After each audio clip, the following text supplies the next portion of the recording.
নমস্কাৰ বন্ধুসকল, আজি আমি এইটো ভিডিঅ'ত আলোচনা কৰিম এনে 5 প্ৰকাৰৰ ব্যক্তি যাৰ পৰা আমি দূৰত থাকিব লাগে। তো মই হলো এডি আৰু আপুনি চাই আছে B1। তো সময় নষ্ট নকৰাকৈ ভিডিঅ'ৰ ফালে বলক যাওঁ।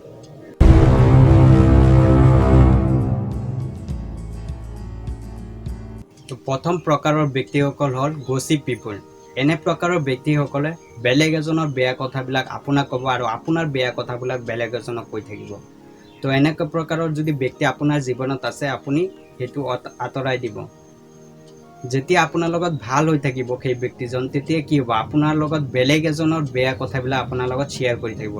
আৰু আপুনি যেতিয়া তাৰ লগত কিবা এটা অনবনত কাজিয়া হৈ যায়, তেতিয়া কি কৰিব, আপোনাৰ বেয়া কথাবিলাক বেলেগ আন এজন ব্যক্তিক আপোনাক কৈ থাকিব। তো সেইকাৰণে এনেকুৱা ব্যক্তিৰ পৰা দূৰত থাকিব লাগে। যেতিয়া কেতিয়াবা যদিও আপোনাৰ ওচৰত বেলেগ আন এজনৰ ব্যক্তিৰ আপোনাৰ ওচৰত বেয়া কথাবিলাক কৈ আছে, তেতিয়া আপুনি সেই টপিকটো বন্ধ কৰি দিব, নহ'লে টপিকটো চেঞ্জ কৰি দিব। চেঞ্জ কৰি ক'ব, বেলেগৰ কথা কৈনো আমাৰ কিনো লাভ। তো এনেকৈ কৈ আপুনি চেঞ্জ কৰি দিব। কাৰণ বেয়া কথা কোৱাটো যেনেকৈ বেয়া হয়, তেনেকৈ বেয়া কথা শুনাটো কেতিয়াবা আৰু বেছি বেয়া হৈ যায়। কাৰণ সেই ব্যক্তিজন আপোনাক বেলেগৰ বেয়া কথাখিনি কৈ শুনাই দিব, পিছত সেই ব্যক্তিজন বাচি যাব, কিন্তু প্ৰব্লেমত পৰি যাব আপুনি। সেইকাৰণে এনেকুৱা ব্যক্তিৰ পৰা আপুনি সদায় দূৰত থাকিব লাগে। তো দ্বিতীয় প্ৰকাৰৰ ব্যক্তিসকল হ'ল হেটাৰ্ছ বা ইচ্ছা কৰি থকা ব্যক্তি। তো এনেধৰণৰ ব্যক্তিসকলে বেলেগৰ আনন্দত নিজে দুখী হৈ থাকে আৰু বেলেগৰ দুখক নিজে আনন্দিত হৈ থাকে। এনেধৰণৰ ব্যক্তি এই কাৰণে বেলেগক দেখি হিংসা কৰে, কাৰণ আপুনি যোনটো কাম কৰিব পাৰে সেই কামটো সেই ব্যক্তিজনে কৰিব নোৱাৰে। সেইকাৰণে তেনে ব্যক্তিৰ পৰা আপুনি দূৰত থাকিব লাগে। এনেধৰণৰ ব্যক্তিসকলে সদায় আপোনাক কেনেকৈ প্ৰব্লেমত পেলাব সেই চিন্তাই তাৰ দিমাগত চলি থাকে। কেনেকৈ আপোনাক তলত পেলাব, আপোনাক কেনেকৈ ডিমোটিভেট কৰিব, আপোনাক কেনেকৈ প্ৰব্লেমত পেলাব, এই কথাখিনি সেই ব্যক্তিজনে চিন্তা কৰি থাকে অনবৰতে।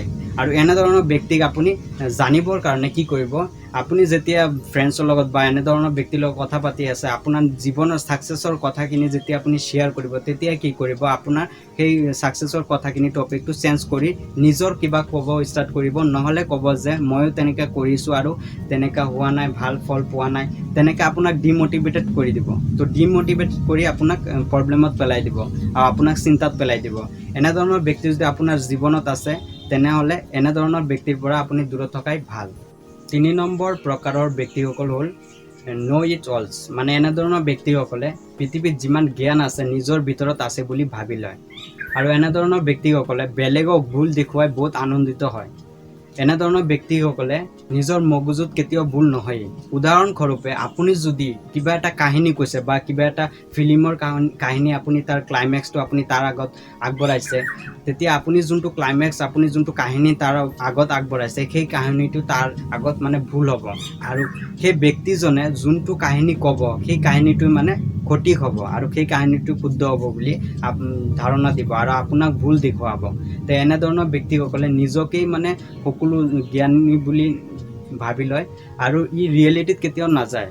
ৰিয়েলিটিত যোনটো সঁচা সেই কথাটো জানিব ইচ্ছা নকৰে, কাৰণ ভাবে ইহঁতে যে ই যোনটো জানে, ই সকলো কথাৰ উত্তৰ তাৰ তাত আছেই, মানে ই সকলো জানে বুলি ভাবি লয়। আৰু কোনো এটা বস্তু জানিব আগবঢ়াৰ যোনটো ইচ্ছা, তেনেকুৱা যে মই এইটো জানিব ইচ্ছা কৰোঁ, তেনেকুৱা নহয়। মানে তেনেকুৱা ভাবি ল'ব যে ই যোনটো জ্ঞান আছে সেইটো আগৰ পৰাই জানে। তো এনেকুৱা প্ৰকাৰৰ ব্যক্তি যদি আপোনাৰ জীৱনত আছে, আপুনি কি কৰিব, সিহঁতৰ পৰা দূৰত থাকিব। 4 নম্বৰ প্ৰকাৰৰ ব্যক্তিসকল হ'ল এক্সকিউজ মেকাৰ। এনে ব্যক্তিসকলে সদায় দুখী হৈ থাকে আৰু সদায় চিন্তিত হৈ থাকে আৰু মন বেয়া কৰি বহি থাকে আৰু কাম নকৰাৰ বহুত ক্ৰিয়েটিভ বাহানা সিহঁতৰ তাত মানে থাকে। এনেধৰণৰ ব্যক্তিসকলে মানে কাম নকৰাৰ ক্ৰিয়েটিভ বাহানা কেনেকৈ ওলাব লাগে সেই বাহানাটো ওলাব জানে। আৰু এনেধৰণৰ ব্যক্তিৰ লগত যদি আপুনি থাকে, তেতিয়া কি হ'ব, আপুনি কাম নকৰাৰ ক্ৰিয়েটিভ বাহানা শিকি যাব। আৰু এনে ব্যক্তি একচুৱেলি এলেহুৱা টাইপৰ ব্যক্তি হয়। ইহঁতৰ কোনো কামতেই মন নালাগে। ইহঁতে কথাত ক'ব, কথাত ডাঙৰ কামৰ কথা কৈ দিব। যেতিয়া কামৰ সময় আহিব, যেতিয়া কামটো কৰাৰ সময় আহিব, যেতিয়া কামটো কৰিব ল'ব, তেতিয়া কি কৰিব, ক্ৰিয়েটিভ বাহানা ওলাই কামটো নকৰাৰ কিবা এটা বাহানা বনাই দিব। এনেধৰণৰ ব্যক্তিৰ পৰা সদায় দূৰত থকাটোই ভাল। 5 নং প্ৰকাৰৰ ব্যক্তিসকল হ'ল people who do not want to see your success. তো এনেধৰণৰ ব্যক্তিসকল চবতকৈ বিষাক্তজনক হয়। এনেধৰণৰ ব্যক্তিসকলে নিবিচাৰে যাতে আপুনি ছাকচেছফুল হৈ যাওক। এনেধৰণৰ ব্যক্তিসকলক বিচাৰি উলিওৱাটো অলপ অসুবিধাজনক হ'লেও এনেধৰণৰ ব্যক্তিসকলক বিচাৰি আপোনাৰ জীৱনৰ পৰা আঁতৰ কৰাটো অতি আৱশ্যকজনক। কাৰণ এনেধৰণৰ ব্যক্তিসকল যদি আপোনাৰ জীৱনত থাকে তেতিয়া আপুনি ছাকচেছফুল হ'ব নোৱাৰে। আৰু এনেধৰণৰ ব্যক্তিসকলে আপুনি যাতে আপোনাৰ জীৱনত ছাকচেছ হৈ যাওক বা আপোনাৰ জীৱনৰ যোনটো লক্ষ্য আছে সেইটো বিচাৰি পাই যায় তেনেকা সিহঁতে নিবিচাৰে। হ'ব পাৰে এনেধৰণৰ ব্যক্তিসকলে আপোনাক হিংসা কৰে।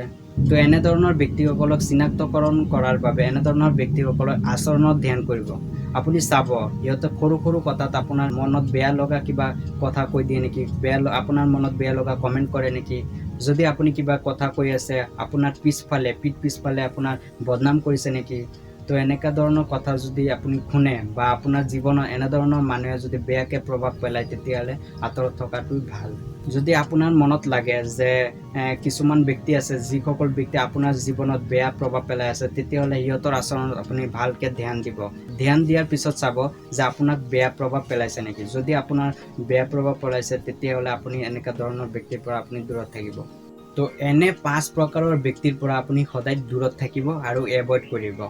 আৰু আগন্তুক মোৰ ভিডিঅ' চাবৰ কাৰণে তলত দিয়া লাল কালাৰৰ বটনটো ক্লিক কৰিব আৰু তাৰ লগত থকা বেল আইকনটো দবাই দিব। তেতিয়া কি হ'ব, মই যেতিয়াই নতুন ভিডিঅ' আপলোড কৰিম আপুনি চবৰ আগতে পাই যাব।